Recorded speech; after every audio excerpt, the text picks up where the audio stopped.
Hello dear students, welcome to English Textbook YouTube channel ওই make English easy.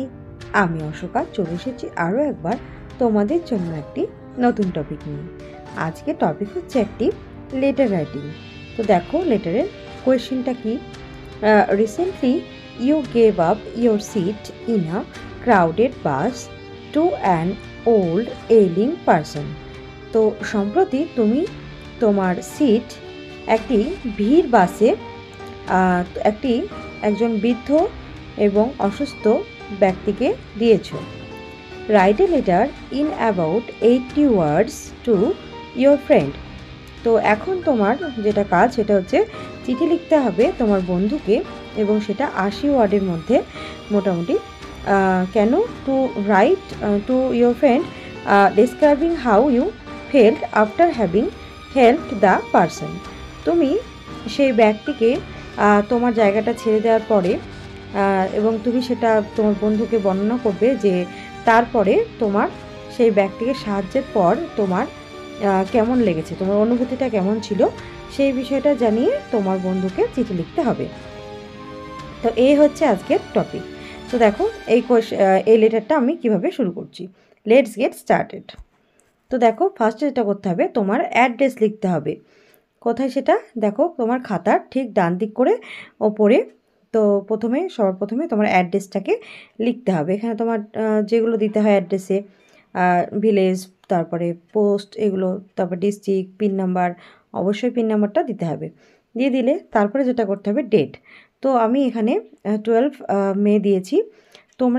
তোমরা যেদিন চিঠিটা লিখছো সেদিনকার ডেটটা কিন্তু দেবে। ওকে, ব্যাস হয়ে গেল। এবার যেটা করতে হবে দেখো, আমি এখানে অঞ্জন দিয়েছি।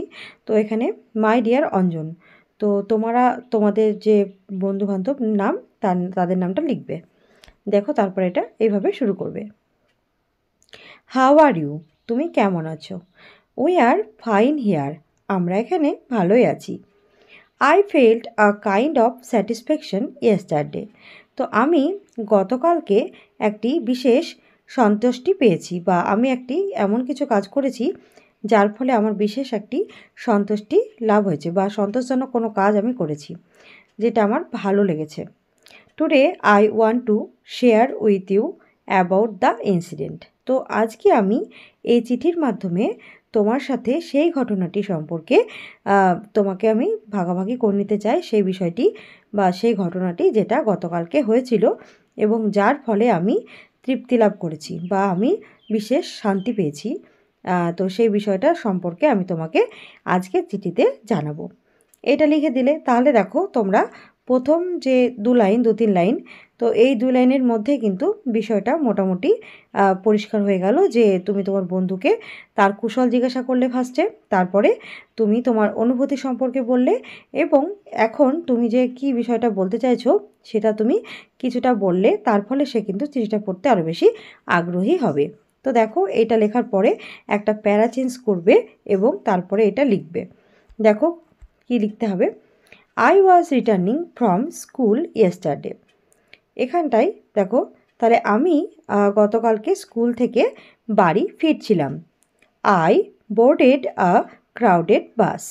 তো আমি একটা ভিড়ে ঠাসা একটা বাস ধরেছিলাম বা বাসে উঠেছিলাম। এই বোর্ডেড কথার অর্থ হচ্ছে বাসে উঠেছিলাম। বাট কিন্তু I manage to get a seat somehow. কিন্তু কোনোভাবে আমি আমার বসার জন্য সিট আমি পেয়েছিলাম, ব্যবস্থা করতে আমি পেরেছিলাম, বা আমি কিছুক্ষণ পরে আমি একটা জায়গা পেয়েছিলাম বসার জন্য। আফটার সাম টাইম, কিছু সময় পরে আমি বসার, an old এলিং woman boarded the bus. তো আমি যখন বাসে বসলাম তার কিছুক্ষণ পরে কি দেখলাম, যে একজন বৃদ্ধ এবং অসুস্থ মহিলা, সেও এই বাসটিতে উঠলেন। She was looking tired. তাকে দেখেই মনে হচ্ছিল সে খুব ক্লান্ত হয়ে আছে। She was tripping constantly. এবার বাস তো চলছে, বাস যখন চলছে, যেহেতু সে একে বৃদ্ধ মহিলা, তার উপরে সে অসুস্থ ছিল, তাই তাকে দেখে ক্লান্তও লাগছিল, এবং দেখলাম কি সে বারবার হোঁচট খাচ্ছে ক্রমাগত। তাহলে এই ট্রিপিং কথাটা অর্থ হচ্ছে হোঁচট খাওয়া, বা দেখবে যখন গাড়িতে ব্রেকটা ব্রেক লাগে তখন কি হয়, তখন আমরা সামনের দিকে এগিয়ে যাই, তাই না? তো আমরা বেসামাল হয়ে পড়ি। তো কিছু সে সময় আমাদের কিছু দরকার হয় যাতে আমরা কোনো সিট বা সিটের বা কিছু আমরা সেটাকে অবলম্বন করে আমরা সেখানে দাঁড়িয়ে থাকার চেষ্টা করি, নাহলে আমরা পড়ে যাই। তো এই বৃদ্ধ মহিলা যেহেতু অসুস্থ ছিলেন, তাই সে বারবার হোঁচট খাচ্ছিলেন বাসের মধ্যে। তো এটা একটা এই বিষয়টা ঘটছিল সেই সময়, সেটা আমি দেখছিলাম। তারপর দেখো, none of the bus offered her a seat. বাসের মধ্যে কেউই তাকে কোনো রকম বসার জন্য কোনো সিট তাকে দিচ্ছিলেন না, কেউ তার নিজের জায়গা ছেড়ে দিচ্ছিলেন না। বাট কিন্তু দে আর শোয়িং ডিসগাস্ট টুয়ার্ডস হার। কিন্তু অনেকেই দেখছিলাম, সবাই বাসের বেশিরভাগ মানুষজনই তার প্রতি বিরক্তি প্রকাশ করছিল, যেহেতু সে বারবার পড়ে যাচ্ছে, সেই জন্য তারা বিরক্তি প্রকাশ করছে সেই বৃদ্ধ মহিলার প্রতি।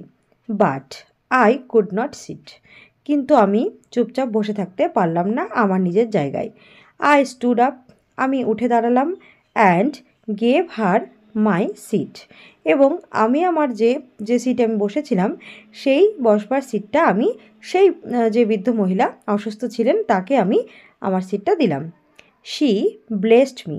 তিনি আমাকে আশীর্বাদ করলেন। I could not express how strange satisfaction I felt. তো এখানে দেখো একটা এক্সক্লেমেশন মার্ক বসলো। তো আমি কিন্তু সেই সময় যে আমার যে অনুভূতি হচ্ছিল, একটা অদ্ভুত রকম অনুভূতি এবং শান্তি আমি পাচ্ছিলাম, অনুভব করলাম। তো সেটা আমি ভাষায় প্রকাশ করতে পারবো না। তো সেই অনুভূতিটা এতটাই অন্যরকম ছিল এবং এটা এতটাই শান্তির ছিল যে যখন তিনি আমাকে তাকে সিটটা দেওয়ার পরে তিনি আমাকে আশীর্বাদ করলেন, সেই সময়টাই আমার অনুভূতি হচ্ছিল। তো নেক্সট দেখো, did you have ever such experience? তোমার কি এইরকম কোনো অভিজ্ঞতা আছে? Please let me know. তুমি তাহলে আমাকে সেটা জানাবে পরের চিঠিতে। Take care. তোমার নিজের যত্ন নেবে। তারপরে বাই, বিদায় জানানো। তো দেখো এখানে তোমরা আর একটা লাইন অ্যাড করতে পারো, give my regards to your parents. এটাও তোমরা অ্যাড করতে পারো। তো দেখো যেহেতু চিঠিটা 80 ওয়ার্ডসের মধ্যে, তাই বেশি লেন্থি করা যাবে না। যেটা টু দি পয়েন্ট সেটা কিন্তু আমাদের চিঠির মধ্যে ব্যক্ত করতে হবে। তো আমি যেটা বললাম যে একজন অসুস্থ বৃদ্ধ মহিলা যে বাসে দাঁড়িয়েছিল এবং সে ঠিকভাবে দাঁড়াতেও পারছিল না, তো সেরকম একটা মহিলাকে তো জায়গা দেওয়ার পরে তিনি যখন আশীর্বাদ করলেন তখন আলাদা একটা সন্তুষ্টি বা শান্তি লাভ হলো। তো এই হচ্ছে চিঠিটার বিষয়। দেখো এরপরে কি হলো, এটা হচ্ছে বডিটা শেষ হয়ে গেল। এবার তোমাদের যেটা কাজ সেটা হচ্ছে, দেখো ইয়োর সেভার, এটা লিখবে তোমার প্রিয়। এখানে তোমার নাম, এখানে শুধু তোমার নামটা লিখবে।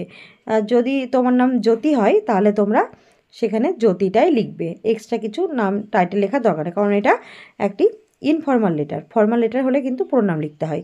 ওকে, ব্যাস এই হলো। তারপরে যেটা করতে হবে, দেখো এখানে দেখো বাদিক করে এটা নিচের দিকে, right full address of your friend. তো এখানে তোমার যেটা কাজ সেটা হচ্ছে তোমার বন্ধুর যে ঠিকানা, তুমি কিন্তু চিঠির প্রথমেই ডান দিকে তোমার ঠিকানা লিখেছো, এইবার চিঠির শেষে বাদিকে নিচে তোমার বন্ধুর ঠিকানা লিখতে হবে। এটা তোমরা অলরেডি জানো যে চিঠি কিভাবে লিখতে হয়। তো সেখানে কি লিখবে দেখো বলে দিচ্ছি আরেকবার, যেহেতু জানো যদিও, তাও নাম লিখবে তোমার বন্ধুর, আর তার বাবার নাম, তার ভিলেজ, যদি সেটা ভিলেজ না হয় টাউন হয় সেক্ষেত্রে সেটা টাউনের নামটা লিখবে, আর পোস্ট অফিস, তারপরে police station, district, pincode etcetera, এগুলো যেগুলো হয় একটা অ্যাড্রেসে থাকে, তো সেইগুলো তোমরা পরপর লিখে দেবে স্টেপ বাই স্টেপ। তো এই হচ্ছে, আর এখানে একটা স্ট্যাম্প দিয়ে দেবে ওপরের দিক করে। ব্যাস এইভাবে, এই অ্যাড্রেসটা না লিখলে কিন্তু চিঠিটা লেখা ইনকমপ্লিট হয়ে গেল। তো তোমাদের কিন্তু এই পরপর স্টেপগুলো কিন্তু ফলো করতে হবে, ঠিক আছে? তো এই হচ্ছে আজকের লেটার রাইটিং বন্ধুর কাছে। তো আই হোপ তোমাদের চিঠিটি ভালো লাগবে। That's all for today. Do like, comment, share and subscribe our channel English Textbook for more videos. We will meet in our next video. Thanks for watching.